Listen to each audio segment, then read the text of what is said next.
afternoon, everyone. Thank you all so much for being here as we continue to celebrate Climate Week here in Massachusetts. I'm Beth Card. I'm the Secretary of the Executive Office of Energy and Environmental Affairs, and I'm just wonderful to be here with all of you as we celebrate the clean energy accomplishments of communities across the Commonwealth and highlight the incredibly good work of our cities and towns and all that you do to reduce your energy consumption and ensure cleaner and healthier communities across Massachusetts. Since taking office in 2015, the Baker-Polito administration has made it a top priority, perhaps the top priority, to partner with cities and towns across Massachusetts to help problem solve and ensure that the needs of the public that we serve are met. Our Green Communities program is a shining example of that partnership. Together, we have worked to decrease our community's carbon footprints, reduce municipal energy use, and advance clean energy technologies. Cost-effective energy reduction and clean energy initiatives not only lower emissions, but also decrease costs, a win-win for all of us. We are so grateful to all of our local officials for their efforts to adopt innovative clean energy measures, and we are proud of the incredible participation, 280 communities statewide that are participating in our green communities in Massachusetts. So 79%, we're almost all the way there. So it's a real credit to all of the work that you all do. During the Baker-Polito administration, more than 87% of the population. Just for the heck of it, I think you should let them know that. The governor would like you to know that that's 87% of the population here in Massachusetts, so pretty important fact. During the Baker-Polito administration, more than $120 million in grant funding has been awarded to the Commonwealth's cities and towns through designation and competitive grant rounds. It is estimated that nearly 66,000 metric tons of emissions were avoided through projects funded by Green Communities grants. Massachusetts is a national leader in energy efficiency and clean energy, and that is in huge part to the leadership and commitment from Governor Baker and Lieutenant Governor Polito. And so it is my privilege and honor to introduce someone who really knows his facts, Governor Charlie Baker. Thank you, Secretary. Thank you, Secretary, and it's nice to see all of you, and it's especially nice to see some folks at a school. I actually have not had a chance. I have a whole bunch of schools I'm scheduled to visit this year, but you're the first of this this new school season, so you get to say you're number one. I do want to thank the mayor for having us here today, and I also want to thank you for your leadership when you were a member of the legislature, along with our other colleagues from the legislature, because none of this happens without their support and their encouragement and their investments as we develop budgets on both the operating and the capital side. I do want to say that we do believe partnerships with our colleagues in local government matter. In fact, the Municipal Vulnerability Planning Program, which is an adaptation and resiliency program associated with climate change, is something that we've been pursuing on a voluntary basis with our colleagues in local communities since we took office, and the legislature has kindly supported the resources that were required to do both the vulnerability planning and to make investments in solving the resiliency and vulnerability issues that were raised by those planning exercises. And I think of the 351 cities and towns in Massachusetts, I think 342 of them or something, 341. Yep. And that is over 90% of the population. It's 97%. Yeah, exactly, okay. Are actually deeply involved in this, which has been a great thing for the Commonwealth and a great thing, of course, for our cities and towns. I do want to say how much we appreciate the involvement of the 280 communities that are currently participating in this program. Today's grant announcements, which come on top of the previous announcements that were mentioned by the Secretary, are another $6 million in grants to 51 green communities across Massachusetts. The city of Melrose will be receiving $500,000 for work to decarbonize its library as it undergoes a renovation and addition project. And we believe that all of the, I'm sure you're going to talk about this, Mayor, but all of the projects that have been implemented over the course of many years here in Melrose have prevented about 661 metric tons of carbon dioxide equivalent in emissions which is a real tribute to the people of this community. I also want to say that to give people some idea about what kinds of projects we're talking about, air source heat pumps, hybrid police cruisers, battery electric vehicles and electric vehicle charging stations, which I'm thinking you're probably going to talk a little bit about, ventilation system upgrades, high efficiency lighting, and energy management systems at municipal buildings and facilities. This is in many respects one of the most important things we do in conjunction with our colleagues in local government, and I think in many ways it's also one way we get everybody involved in this process and stay involved with them over time as we continue to do the really important work that we do here in Massachusetts on these issues. The final thing I'll say is that we do have a 2035 and a 2050 goal with respect to carbon. I believe Massachusetts, which has met every goal it's set for itself so far in this exercise, will continue to do so going forward, because here in Massachusetts we all believe there's work to do here and there's a ton of agreement on what needs to get done. And with that, I will pass the baton to the mayor. Thank you very much, Governor. It's delightful to welcome you back to Melrose. I do want to take a moment to thank the folks from DCR who handle a lot of the logistics when you go from the tallest person in government to the shortest person in government. From speaker to speaker, it's no easy task. And Governor, you're obviously, you're going to be a tough act to follow. I don't mean that you need to rush. But first, my name is Paul Broder. I am happy to welcome you all here to the city of Melrose. We are delighted and proud to host today's announcement and honored to have Governor Baker and his administration here with us today. I want to thank the partnership between the Baker-Polito administration and cities and towns has been extraordinary. I say this as a lifelong Democrat that is very much a believer in making progress, and that is how we measure our success. And as a member of the legislature back in the day, and with my successor and my former colleague with me as well, I will speak a little bit on their behalf to say what we pride ourselves on here in Massachusetts, both at the state to city level and within the state government, is bipartisanship, is measuring things by what have we gotten done, what have we done to help the people of Massachusetts to advance, particularly in this case, attacking climate change, moving forward on resiliency. These are the critical issues of the day, and the Baker-Polito administration has really been an extraordinary partner in this respect, as have my colleagues from throughout Massachusetts on the municipal level. So this is Melrose's 7th Green Communities Grant since our designation in 2010, and we are very pleased to be awarded this $500,000 for the renovation and decarbonization of this building behind me, an Andrew Carnegie Library. The original structure here was built in 1904.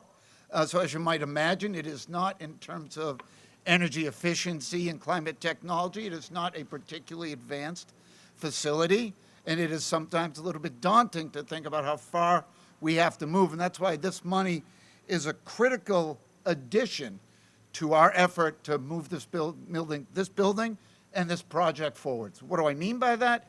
Well, the project in and of itself is a state and local partnership where the Mass Board of Library Commissioners program, I know there's some folks here today that I'm very grateful for their presence and their ongoing support of our project, provide a grant of almost $9 million to help move this project forward, a very dramatic renovation. This $500,000 is on top of that. We got $2 million from our Library Board of Trustees, which is essentially a private entity that supported us as well, and a substantial investment from the city, from the taxpayers itself. And I would note that many members of our city council are here today, and they unanimously supported this investment. We're very grateful for their partnership and their advocacy as well. So what are we going to do? We're going to shut off the natural gas to this building. We're going to make it all electric with some high-performance building envelope measures. There will be electric vehicle charging stations on site and a solar-ready roof. Now, electrification will assist the city in its efforts, again, to decontinue fossil fuels and, as the governor mentioned, reach our own net zero goals. Because like the Commonwealth, Melrose is committed to being carbon neutral, net zero by 2050. And we literally just last night had a presentation before the City Council about the specifics of that plan and what we need to do to move forward. Again, it's all about building on success. As the governor mentioned, and you probably all know about it because it's been marvelously well publicized, is our progress in EV charging, electric vehicle charging, in partnership, again, a public-private partnership with National Grid to locate in Melrose pole-mounted vehicle chargers that make it a lot easier for electric vehicle access to expand, because we all hear about range anxiety and where am I going to charge the vehicle. Well, 2 points on that. Here in Melrose, there's a lot of places to charge, and a little bit of an editorial comment. Range anxiety is a little bit of an interesting thing because a good electric vehicle can now go about 300 miles. And I don't know about y'all, but I mean, granted, I work a half mile from my house, but the last time I got in a car and went 300 miles was a long, long, long time ago. So what we do here matters. And to have Governor Baker, Lieutenant Governor Polito, the legislature, and our local government officials partner with so many folks, including our residents in the Energy Commission, has been a real step forward. Finally, I do want to acknowledge the folks on my staff who should really be up here speaking, but that is not the way the world works with these kind of things. And that is our sustainability manager who started in Melrose at the beginning of the Green Communities Act as an, I think, energy manager, Martha Grover, who's done unbelievable work. Every single project over the last 12 years has Martha's fingerprints on it. And if you aren't environmentalist, that's fine. I respectfully disagree. But if you're a budget person, if you're a dollars and cents person, you should understand that these projects pay dividends. They make it easier for us to deliver affordable services to the residents of Melrose. Certainly our planning office, including Denise Gaffey and her staff, have been outstanding with this project and many other projects along the way. And I would certainly be remiss if I didn't mention Linda Gardner, our library director, and her staff for making this happen, for transporting a library a couple blocks away, for making sure service was uninterrupted during COVID and today and into the future, having yard sales, planning fundraisers, everything that goes along with supporting, maintaining, and growing the library as a community resource and as a community center. So for everyone that has been involved in this great day and everything that led up to it, I want to thank you very much for coming. And I will now turn it over to my good friend and colleague in the legislature, State Rep. Kate Lippert-Garabedian. Kate. Thank you, Mayor Broder, and thank you to the Governor and Secretary for being with us today. If I might just have a moment of personal privilege. The last time I saw the Governor, we had to stand on a staircase about 6 feet apart. We weren't masked at the time because it was at the beginning of the last 30 months that we've had. So it's a pleasure to be with you today in a very different environment to celebrate such a tremendous opportunity for our city and for the Commonwealth, and to do it in front of one of the cornerstones of our city here, the public library, which has been so meaningful for so many of our families and individuals. And to hear the words from the Governor, the Secretary, the Mayor just resonates with me. This is such a prime example of collaboration across so many different levels of government, of democratically elected officials and the people who work with them, working in one direction together to make a real difference in what is truly an existential crisis for our Commonwealth and the world. It also demonstrates to me the ways in which we break down silos across the work that we do. This is an investment that we're making with local dollars, with private dollars, and with state dollars, not only for the infrastructure of our city, but also for our climate resiliency goals. And so you can see how in one fell swoop, we're making such a difference, and it's such a great honor to get to stand here with you all today. The legislature has been so pleased to support this initiative through our budgeting process. We've also, in my short time, passed 2 incredible climate bills that demonstrate the Commonwealth's leadership nationally in this fight against climate change. And so I'm grateful for all of the hard work of the administration, to my colleagues like Senator Lewis in the legislature, and to all the people who I'm looking out today who've played a real role. The City Council for supporting this measure, so many people at City Hall and here in this building who've made a real difference. So glad to celebrate with you today and look forward to many more events like this to come. And maybe turning it back over to turning it over to Senator Lewis. All right. Good morning, everybody. I'm State Senator Jason Lewis. I want to join Mayor Broder and Representative Kate Lippert-Garabedian in welcoming Governor Baker and Secretary Card to Melrose today on this very happy occasion to celebrate the latest round of Green Communities grants.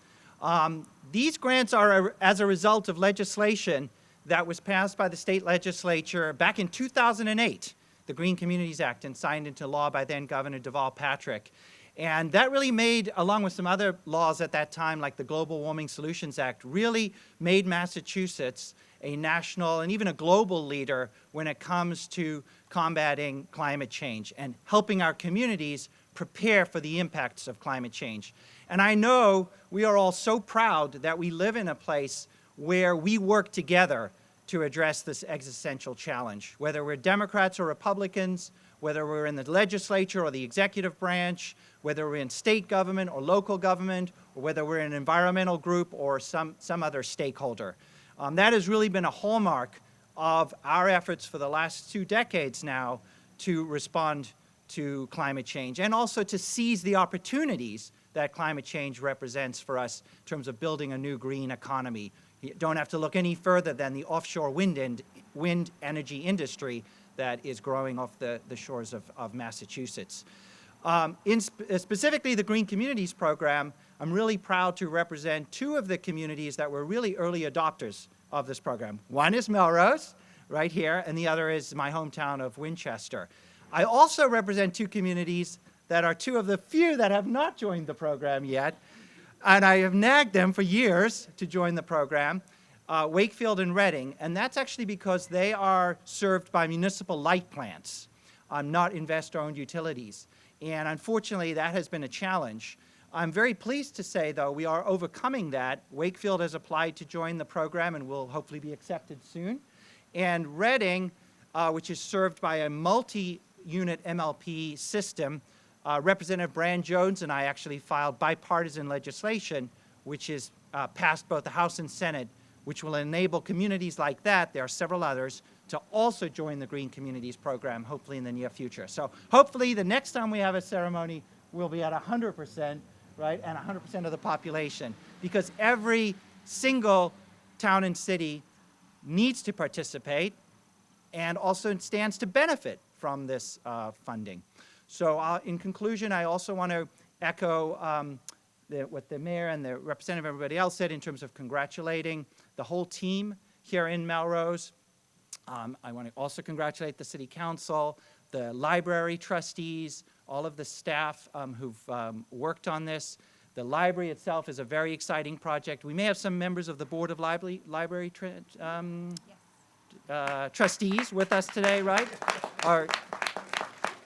And we should give a shout out to, that's another state agency that has partnered, again, this is a state-local partnership with the city of Melrose to enable the renovation of this wonderful public resource.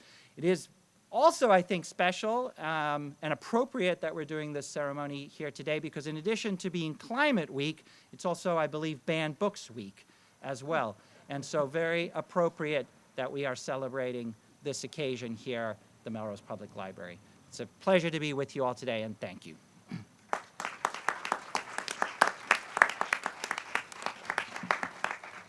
Thank you all. And just in closing, I just want to say again how much we value and appreciate all of the local partnerships.